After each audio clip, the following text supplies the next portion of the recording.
How's it going, Song of Ice and Fire fans? It's Grant and Brett from Yecats Miniatures, bringing you another unboxing and analysis for A Song of Ice and Fire, the miniatures game. And today, we're going to be looking at one of Brett's favourite factions, and we're going to be looking at the gold cloaks from House Lannister. So we're getting stuck into the artwork, and again, we've already discussed this on the reveal. It's a really cool marketplace scene where they're bullying peasants into giving them money, or townsfolk, peasants, however you want to call them. Really nice artwork. The artwork never ever fails to deliver. We have 5 separate sculpts, 3 each of the unit sculpts, and we get an attachment here. We get the Gate Warden. So let's get stuck into opening these up with my Valyrian claws. Get this plastic wrap off here, and get the box open. So inside we have the 12-man infantry tray, as we always come to expect. We have the unit card in Polish. Thank you very much to War Factory Poland, and obviously the attachment card as well. We'll be going into them in more detail in English in the next section. So we have 13 miniatures in this box, and they're really nice. That Lannister red, really vibrant. Go colourblind. Here we have our first sculpt, and this is the Gate Warden from the box, the attachment. Again, it's a really, really nice sculpt. The Lannisters always have quite a lot of detail on them because obviously they're quite wealthy, but they've got that embossed sigil on the front of the breastplate. And the cloaks, well, it'll be nice to see what you guys can do with these, giving a bit of gold paint or yellow paint, whatever you're going to do them. This is our first of our unit sculpts. Now, what I quite like is they've come away from the swords and axes and stuff, and now we're just getting clubs, whether these were previously of House Karstark, because we know that they're partial to a bludgeoning weapon, so it would make sense. But we'll assume not. But if you check these out, look at the detail in the chainmail and the plate mail and the flowing cloaks. Yeah, so these are really, really, really nice sculpts. We get our next unit sculpt, and this guy's holding a dagger with the mace held back. And again, it's more of a staticky pose, but there is still a lot of motion within the cloak itself. Obviously, he's pacing forward, about to take some money, probably killed Ned Stark because they're savages. Spoilers. But the detail on the chainmail was getting better and better every time. With the original sculpts, the chainmail was a bit wee. So here we have the third sculpt. Now this guy is about to give someone an extremely bad day because he's about to bring that bludgeoning weapon right onto the top of the head of someone who hasn't paid their taxes or bribe money. But this is probably my favourite sculpt to the box. Let me know what your favourite sculpt is in the comment section below. It's a really nice, all pretty standardised, all look pretty samey, just different obviously poses in it, so they're quite uniformed. This is quite a nice sculpt as well. Got his mouth open, having a yell, swinging the club again. Quite a violent pose really, so it's quite nice to see that aura of aggression and bullying coming across in the sculpts themselves. So I'm going to leave you with a unit now, spinning round so you can see what they look like ranked up. I'm going to go and find where Brett is, probably in America somewhere, and get him in to discuss how these guys can perform for House Lannister and potentially really level up your panic game.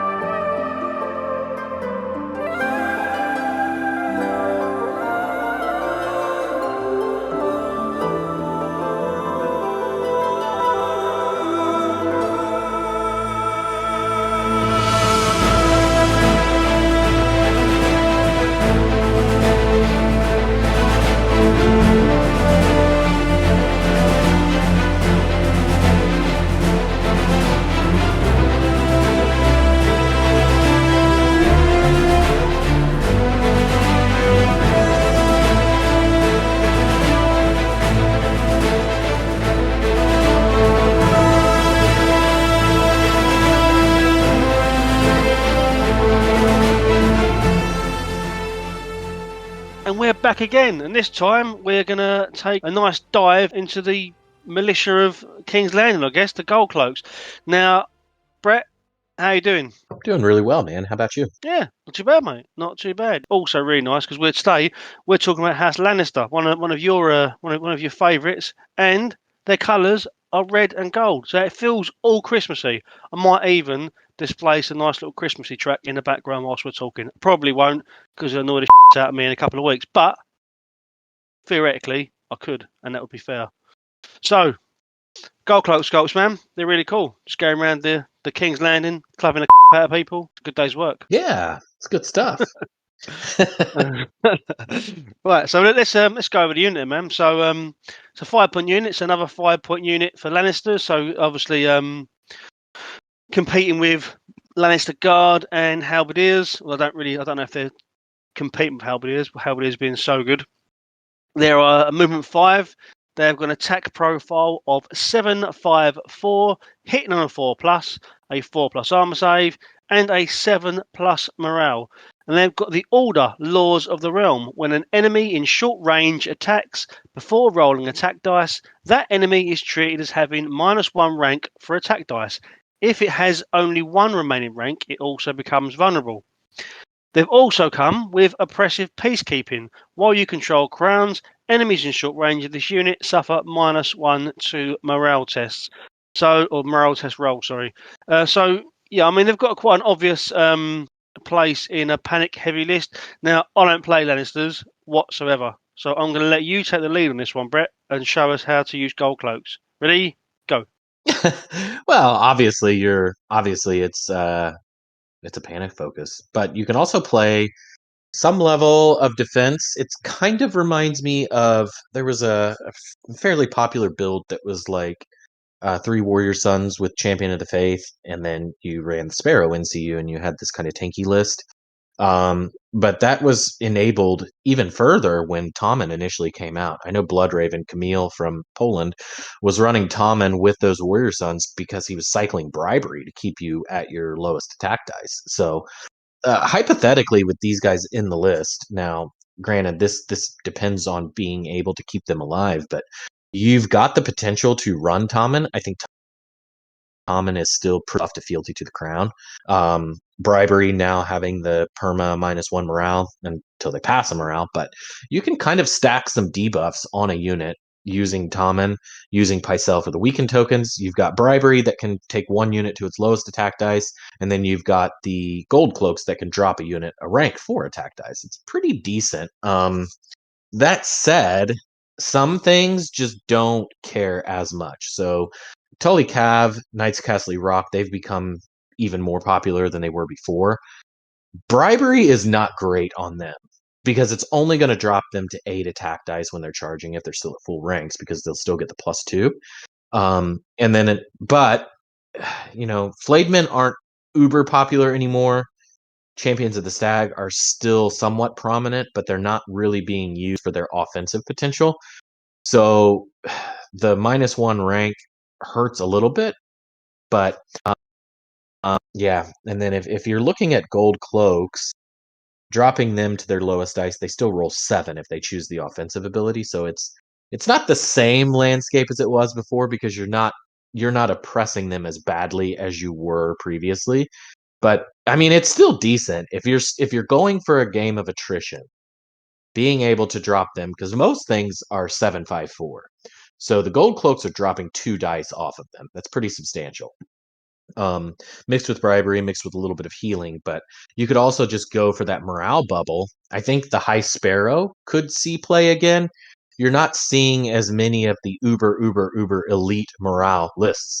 And honestly, again, after playing against those double flayed men, when I played locally, I told you I ran into the double flayed men list. Panic is still a really big deal. Panic is still your best way to get through some of these attrition style lists. Panic, as always, does not care about defense saves.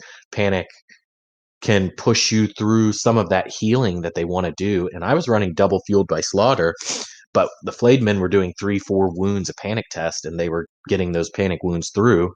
And it really starts to take a toll on you. So I think there might be some value with the High Sparrow NCU paired with a red cloak and a gold cloak. I haven't tried it. I haven't seen anybody really truly try it. It could be something. That's what I would do. If I was really going to whether it was thematically or just a fun kind of maybe a meme list, you could go for the gold cloaks, the morale debuff, the red cloaks. So you're making it a -4 if the gold cloaks are there. keeping in mind have the assault veteran as a generic attachment who brings intimidating presence. We know intimidating presence is really, really strong.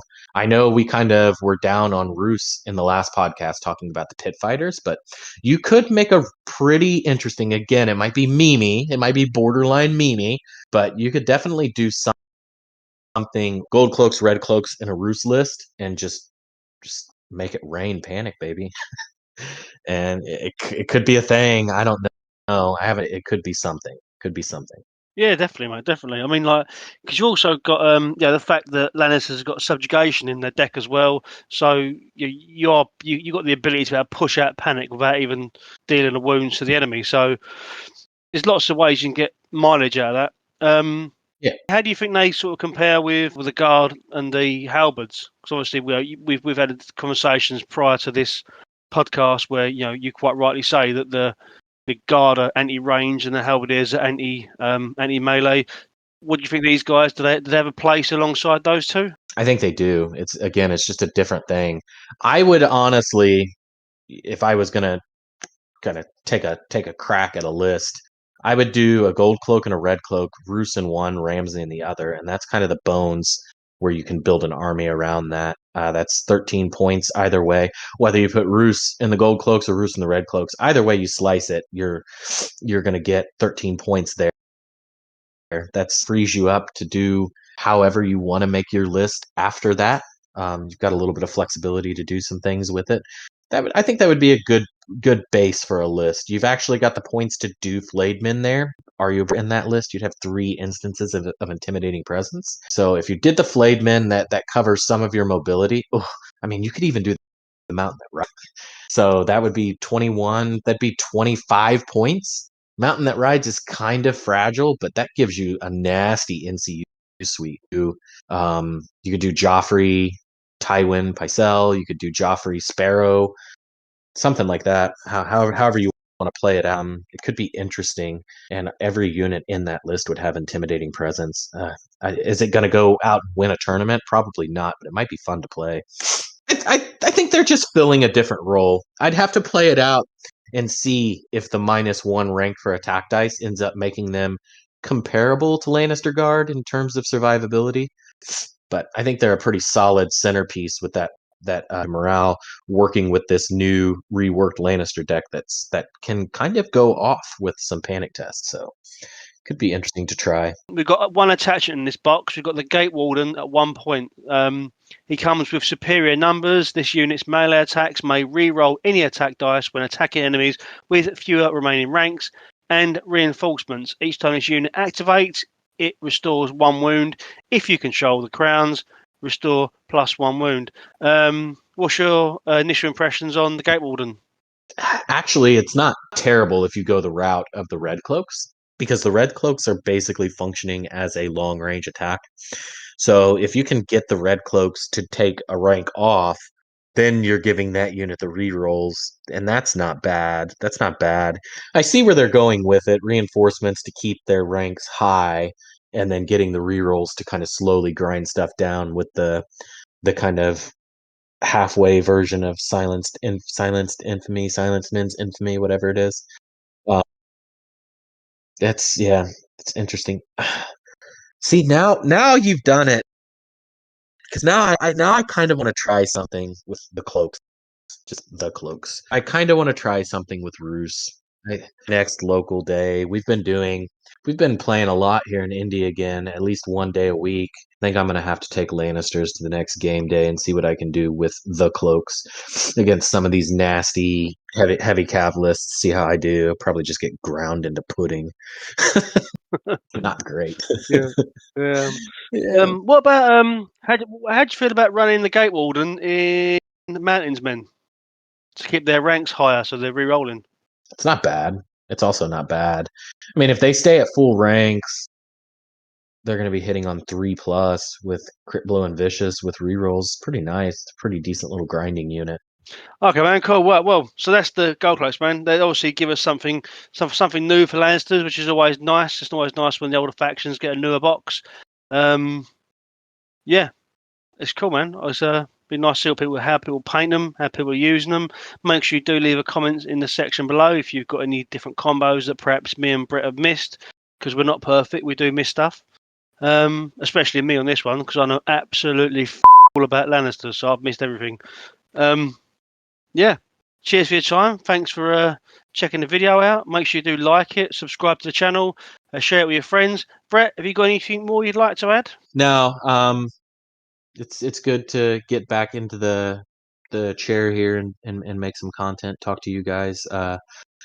We do this for you, so I hope you're enjoying the relatively honest and fair analysis here. So not pulling any punches on this. Yep. As you say, next up we'll have Nutrios 3 and Dark Stars Retinue. So we'll check them out soon and go over some more of them, because we haven't done very many Martell unboxings, have we? Yeah, no, we talk about the Dark Star. What a cool looking unit. Okay, man. Right. Well, you take care. Have a splendid afternoon. And yeah, I'll catch you soon, brother. Yep, sounds good. You do the same. We'll talk soon. Take care, man. Bye. See you guys.